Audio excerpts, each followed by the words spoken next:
ಬಳಪ ಹಿಡಿದ ಭಗವಂತ ಇರುತ್ತಾನೆ ನಮ ಸುತ್ತ ಅವತಾರ ನಾನಾ ರೂಪವೋ ಎಲ್ಲ ಹಣೆ ಬರಹ ತಿದ್ದಿ ಬರೆಯಲು ಕತ್ತಲೆಯಿಂದ ಬಹಂತ ನಮ್ಮ ಕೈಯ ಹಿಡಿಯುತ್ತ ಕರೆದೊಯ್ದ ಬೆಳಕು ತೋರಲು ದಯವಾಗಿ ಗದರೋದು ನಮ್ಮ ಬೆಳೆಸಲು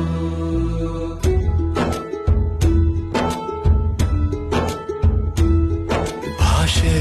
ಅಮೃತ ಕುಡಿಸೋ ತಾಯಾಗಿ ಭಾಷೆ ಅಮೃತ ಕುಡಿಸೋ ತಾಯಾಗಿ ಭವಿಷ್ಯ ಬರೆವಂತ ತಂದೇನೋ ಆಗಿ ಬರೆವಂತ ತಂದೇನೂ ಆಗಿ ಚಂದದ ಜೀವನ